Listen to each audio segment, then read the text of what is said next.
tulong sa akin. Kaya salamat po dito sa dalawang payong. Natapos ko na rin po ito.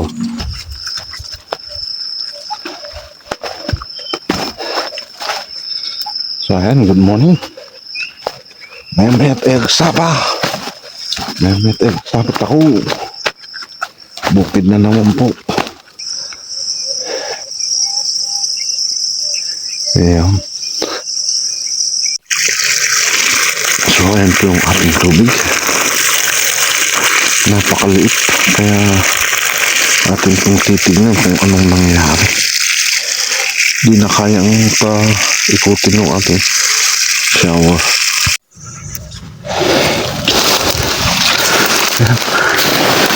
Dito may ayun. Ay ko. Dito pala yung ating patubig ay dito naputol. Ayun.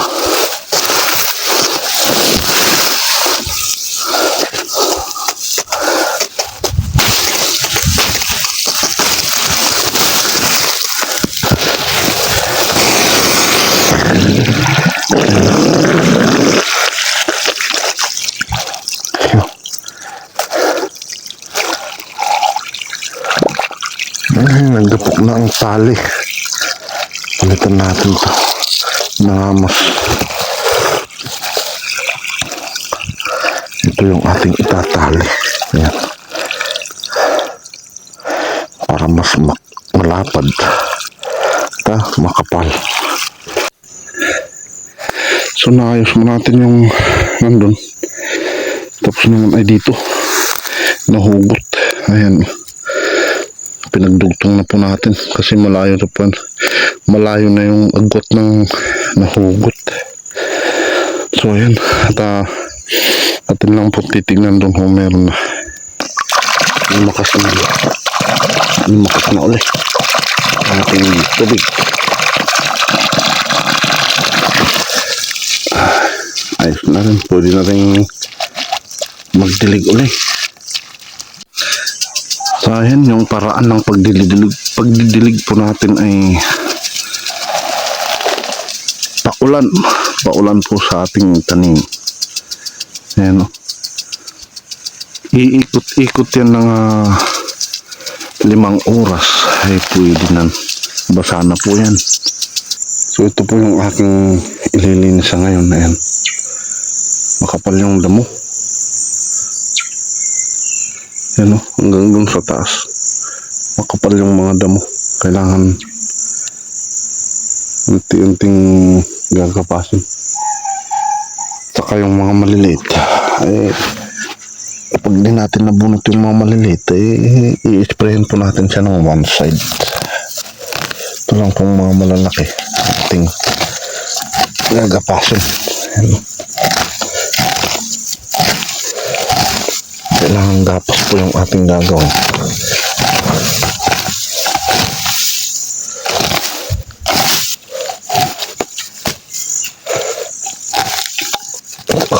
Dito naman sa gilid ay isprayin din po natin ito ng para sa damo. So ayan, lumamig na ang panahon at palubog na po si Haring Araw. Lumamig. Magandang magtrabaho.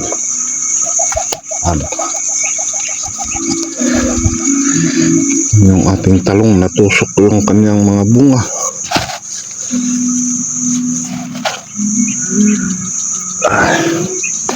Sayang. Ito, dinamo kasi kaya ayun o.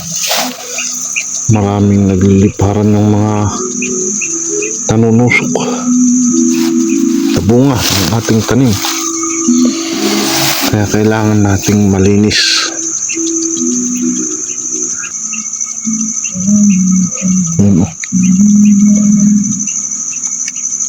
Ayun, nagtago.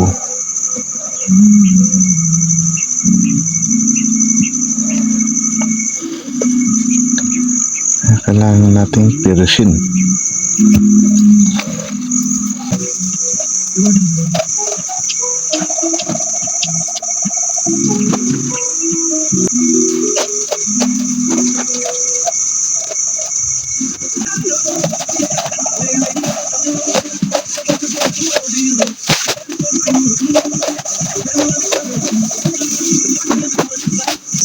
So yan na po yung ating natapos ngayong araw. Kaunti lang po yung ating nalinis. Bukas naman po ay dito natin siya pagpapatuloy para matapos na rin to. At mapitas na rin po natin itong mga bunga niya. Ayan. Para pang ulamin. Kasi kaunti lang po. Ayan o. Kaunti lang muna po yung kanyang mga bunga. Kami muna. Mga kakain muna sa unang harvest. Kasi maliliit pa lang ito. Ayan o. Maliit lang. Wala pang isang bundle. Ilang kilo lang po. Bukas naman po natin ipagpapatuloy. Alas 6 na po ng gabi.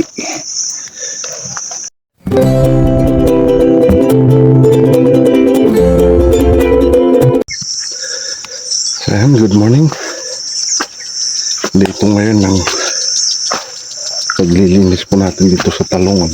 Si madamo dito sa ating. So ayan, dito na po tayo sa ating gagamas dito sa madamo ng ating talong. Ayan, sobrang kapal ng damo. Ayan. Kaya kailangan kong malinis. Ito ay binabahayan po ito ng mga maninira. Ayan, naguliparan na. So ito naman po yung aking paraan ng paglilinis ng damo. So ganito. Atin pong ginagamitan po siya ng kumpay. Ayan, ganito po yung ating ginagawa. Pinutol po natin dun sa mga iba ng kanyang puno. Kasi pag ito'y binutin ay dalalat ang lupa.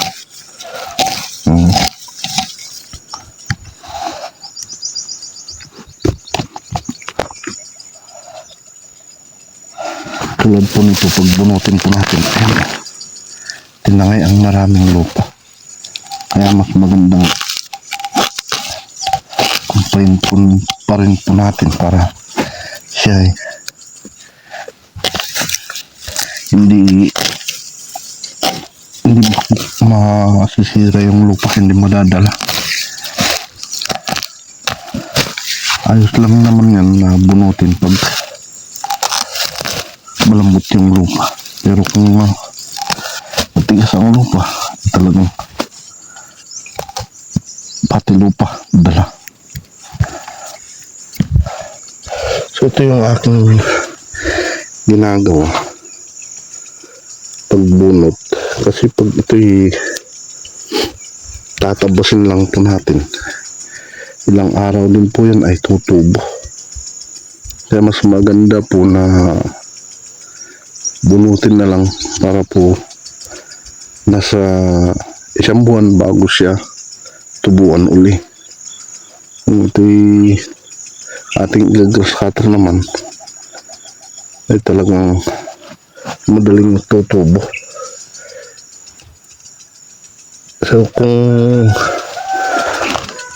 ang iyong taniman naman po ay hektarya ay hindi pwede yung ganito kasi kailangan mo ang maraming kasama na maglilinis.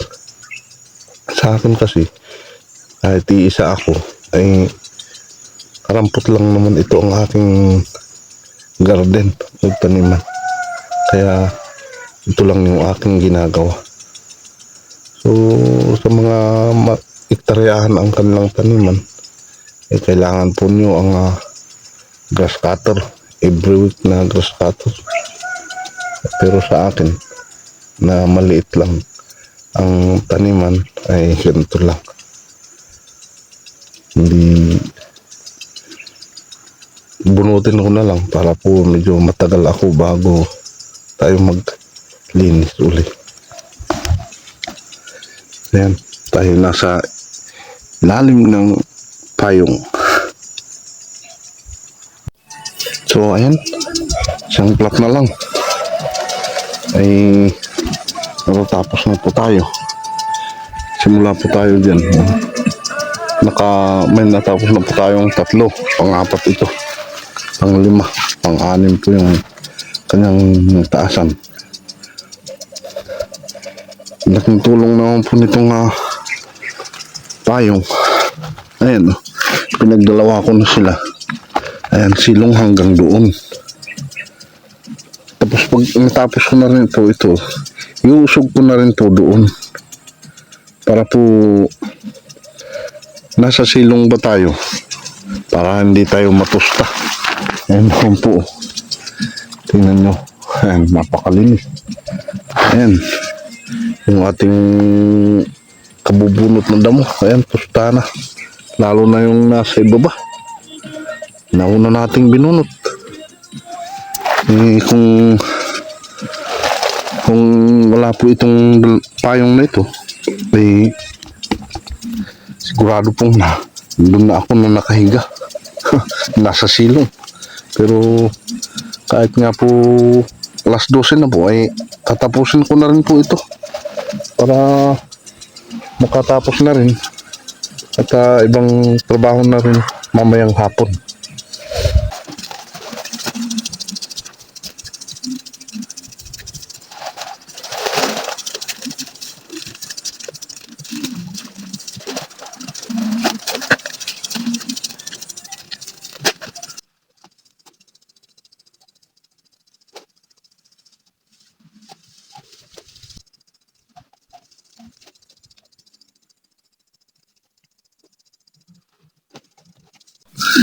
So ayan, bumaluktot yung talong.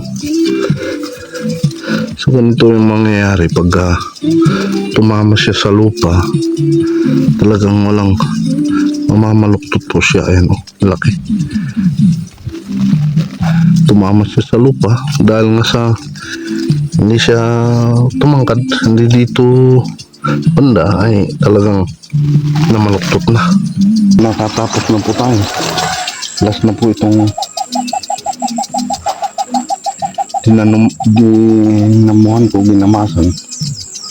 At itong sa likod niya ay sa susunod na araw lang po. Then naabutan po siya ng ating shower. Kaya po yan, basa rito. Kaya maabot po yun. Yan. Para madaligan ko yan. Okay, no? Kaya basa po. Ay, nandito.